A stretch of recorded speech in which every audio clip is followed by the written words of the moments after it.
Hello everyone, আসসালামু আলাইকুম। Welcome back to my channel Shifa's kitchen. আমার আজকের রেসিপি রমজান স্পেশাল আস্ত ডালের মুচমুচে পেঁয়াজু। বাটাবাটির ঝামেলা ছাড়াই সহজ পদ্ধতিতেই এই পেঁয়াজুটা আপনারা তৈরি করে ফেলতে পারবেন। এই পেঁয়াজুটা কিন্তু অনেক বেশি মুখরোচক এবং খেতে কিন্তু অনেক মজা হয়। তাহলে চলুন চলে যাওয়া যাক মূল প্রস্তুত প্রণালীতে। প্রথমেই আমি নিয়েছি মুসুরির ডাল 1 কাপ। আমি এটা আগে থেকে ভিজিয়ে রেখেছিলাম। এই ডালের মধ্যে এখন আমি অ্যাড করব পেঁয়াজ কুচি হাফ কাপের মতো। পেঁয়াজ কুচি দিয়ে এর মধ্যে দিয়ে দিব আদা রসুনের পেস্ট 1 চা চামচ। তারপর দিয়ে দিব লবণ স্বাদ মতো। এরপরে দিব হলুদ গুঁড়া হাফ চা চামচের একটু বেশি। এরপর অ্যাড করব মরিচ গুঁড়া 1 চা চামচ। তারপর দিব জিরা গুঁড়া 1 চা চামচ। তারপর দিয়ে দিব ধনে গুঁড়া 1 চা চামচ। তারপর আমি অ্যাড করব কাঁচামরিচ কুচি। এতে করে এর মধ্যে কাঁচামরিচের সুন্দর একটা ফ্লেভার আসবে এবং ঝাল ঝাল একটা ব্যাপার থাকবে। তারপর সব কিছু আমি ভালো করে একসাথে মেখে নিয়ে এ পর্যায়ে আমি এর মধ্যে দিয়ে দিব ময়দা 1 টেবিল চামচ।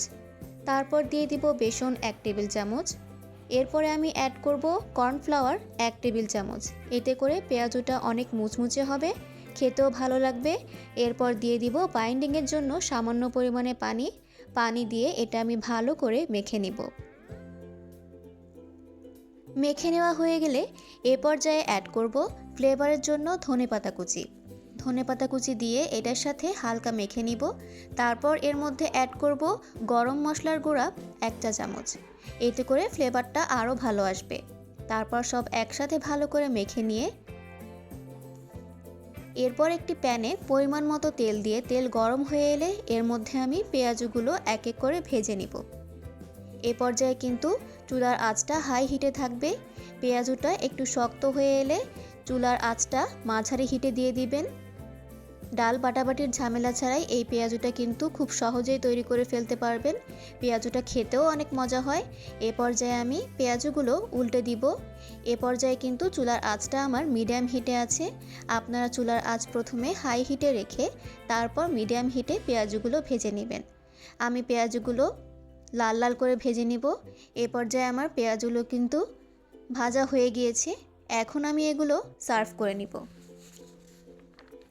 ব্যাস রেডি হয়ে গেল আমার মজাদার এবং মুখরোচক পেঁয়াজু। দেখতেই পারছেন কতটা ক্রিস্পি হয়েছে। ইফতারের এই পেঁয়াজুটা একবার ট্রাই করে দেখবেন, ইফতারটা কিন্তু একদম পরিপূর্ণ হয়ে যাবে। আমার এই মজাদার পেঁয়াজুর রেসিপিটা যদি আপনাদের কাছে ভালো লেগে থাকে তাহলে অবশ্যই ভিডিওটা শেয়ার করে দিবেন এবং আমার চ্যানেলটিকে সাবস্ক্রাইব করে আমার পাশেই থাকবেন। ধন্যবাদ।